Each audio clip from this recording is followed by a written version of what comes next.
Est-ce qu'il y a des questions? Il y a des questions, docteur Gragabi. Bonjour, merci pour la présentation. Est-ce que vous m'entendez? Oui, oui. Donc, si j'ai bien compris, vous faites donc la biopsie testiculaire pour tous les hommes qui ont une oligo-asténospermie sévère avec un taux de fragmentation de l'ADN élevé, c'est ça? Non. Est-ce que vous essayez de traiter moi, je dirais que bon, c'est une indication, mais à condition de commencer par traiter une fragmentation élevée par l'hygiène de vie, par les antioxydants. Et si il y a une résistance au traitement et qu'on n'arrive pas à corriger le taux de fragmentation de l'ADN, à ce moment-là, oui, on pourrait passer à la biopsie testiculaire et au sperme testiculaire.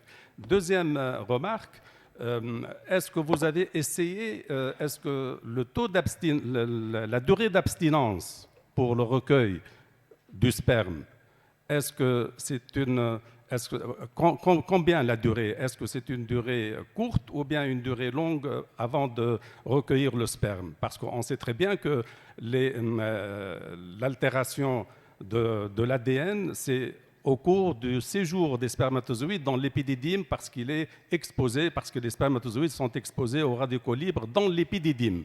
Et plus le séjour dans l'épididyme est long, plus les spermatozoïdes sont susceptibles d'être altérés sur le plan de leur ADN. Donc, on préconise dans ces cas-là une durée d'abstinence très courte ou bien même de 2 heures. On fait le recueil juste 2 heures après et comme ça, on peut améliorer un peu. Et troisième indication qui est très importante, c'est qu'on ne fait pas le sperme testiculaire directement, mais surtout dans les échecs répétés d'implantation.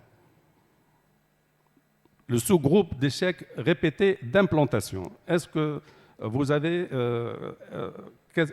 des commentaires à propos de ces remarques? Oui, oui, je vais essayer de répondre à vos 3 questions. Donc, merci pour vos questions. Pour votre première question, donc, je ne sais pas si l'écran est partagé. Gragabi n'est pas partagé. Désactivez la communication Alors, et partage l'écran. je ne sais pas comment faire. Ouais. Non, non. Mais Désactive pas que la communication. Parce que là, alors, on a comment les slides.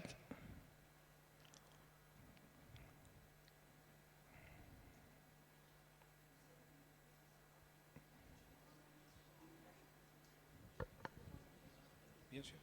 Alors, là, je suis en train de partager le take-home message où, comme vous l'avez dit, bien sûr, ça tombe sous le sens. Donc, bien sûr qu'on va essayer de corriger toutes les causes de fragmentation d'ADN élevée. C'est clair on va demander aux patients d'arrêter la cigarette. C'est clair qu'on va rechercher une varicocèle qui est pourvoyeuse de taux de fragmentation de l'ADN. C'est clair qu'on va rechercher une exposition professionnelle, on va agir sur le lifestyle, etc. Et c'est bien sûr dépister les infections sexuelles, plutôt génitales, qui sont pourvoyeuses de taux de fragmentation de l'ADN et de stress oxydatif. Et c'est une fois qu'on a un échec de tous ces moyens, qui sont un petit peu la première ligne thérapeutique pour faire baisser notre taux de fragmentation de l'ADN, au même titre que le stage intercourse, que les éjaculations fréquentes avec un délai d'éjaculation court pour diminuer le transit épididymaire.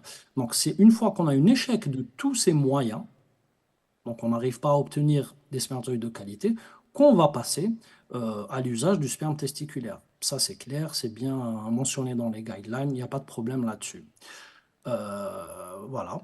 Et donc, on retrouve ça sur la dernière slide, je ne sais pas si vous la voyez ou pas, mais c'est mentionné. Après, oui, ce sperme testiculaire, concernant votre deuxième question, votre deuxième remarque, euh, on va faire ça après un échec d'ICSI.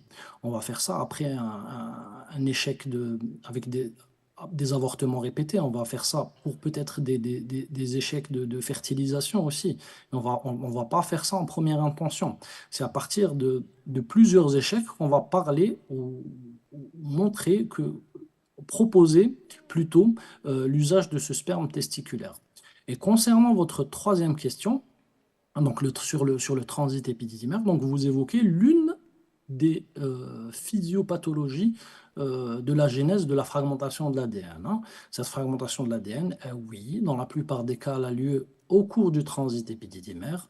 C'est pour ça d'ailleurs qu'on fait une biopsie testiculaire, hein. C'est pour shunter ce transit épididymère. Mais ça peut être aussi dû à une apoptose abortive, hein. Ça peut être expliqué par ça. Parfois, c'est pas parfois, mais toujours, pendant la spermatogénèse, certains spermatozoïdes ou des spermatides, plutôt au stade spermatide, où il y a beaucoup d'erreurs au niveau génétique, vont normalement subir une apoptose. Et c'est si cette apoptose n'a pas lieu, on appelle ça l'apoptose abortive, qu'on va avoir des spermatozoïdes éjaculés avec une mauvaise intégrité de l'ADN spermatique. Donc, c'est pour ça que chez certains patients, même si vous faites tout ce que vous voulez, donc on aura toujours toujours un échec, on aura toujours des échecs, on aura toujours des spermatozoïdes avec un ADN fragmenté, un ADN de mauvaise qualité. Voilà. Une autre question, J'allais poser pratiquement la question que posait le professeur Khaled Mahmoud. Pratiquement, c'est dans le même sens. Je ne comprends pas comment un spermatozoïde recueilli par éjaculation n'est pas bon par rapport à celui par la biopsie. Un monsieur chez qui on fait un spermogramme, il a un spermogramme normal. Et puis vous allez lui dire, vous avez des spermatozoïdes, mais monsieur, on va vous faire quand même une biopsie. J'arrive pas à voir s'il va accepter. Bon, j'évacue cette question parce que je crois qu'elle a été posée. Qu'elle a été posée et répondue. Et la question que je voulais poser, et c'est, si vous voulez, à chaque fois, on essaie de squeezer quand même certaines complications, entre guillemets, de ces enfants qui sont nés par micro-injection. Une étude australienne que j'ai lue, relue, et je l'ai pratiquement vue dans d'autres situations, une étude australienne bien documentée, multicentrique, et qui a accouché d'un papier disant comme quoi les bébés nés par micro-injection avaient beaucoup de malformations cardiaques. Et quand j'ai demandé un peu dans les centres de FIV, est-ce que vous vous êtes inquiété pour les enfants que vous avez mis au monde par micro-injection? Est-ce qu'il n'y a pas eu de retour? Est-ce que, etc. C'est quelque chose de tabou, on ne veut pas répondre, etc. Ça peut nuire un peu à la... Je ne sais pas, Khaled Mahmoud, ce que tu en penses de cette... Après, ça reste très débattu aussi, hein. C'est très controversé. Ah, monsieur, c'est vous qui parlez ou là? Oui, c'est moi qui vous parle. Je croyais que c'était quelqu'un... Oui. Voilà. Oui, c'est vrai, il y a plus de complications, mais la différence n'est pas énorme. Mais on a reporté, bien sûr, des complications cardiaques, essentiellement et rénales, et des complications mineures, avec de l'ordre de... le taux de complication, il est de l'ordre de 2,7% à peu près. Allez, une dernière question pour Dr Labé. J'ai une petite question pratique. Est-ce qu'il y a une différence entre la biopsie synchrone ou bien une biopsie antérieure avec congélation? Dans quelle situation?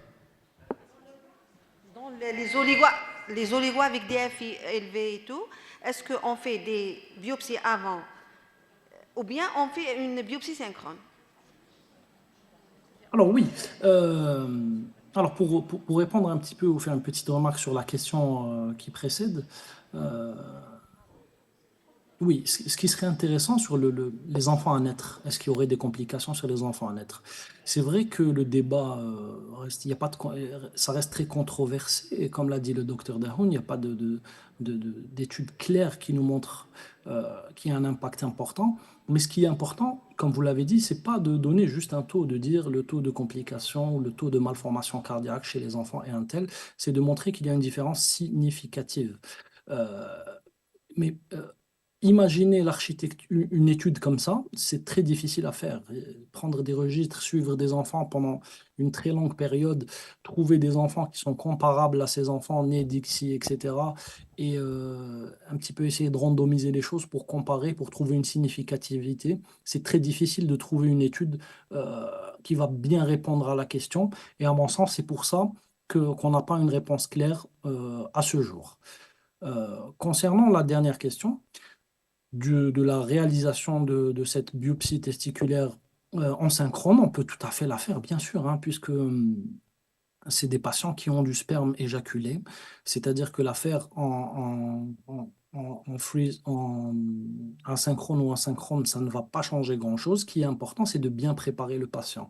Préparer le patient, rechercher préalablement tous les problèmes qui peuvent exister, optimiser notre spermatogénèse, enlever toutes les causes de fragmentation de l'ADN élevé, anticiper un petit peu les choses, et à ce moment-là, utiliser notre sperme testiculaire. Mais faire ça en synchrone, c'est tout à fait faisable et on l'a fait en synchrone actuellement, on l'a fait souvent en synchrone.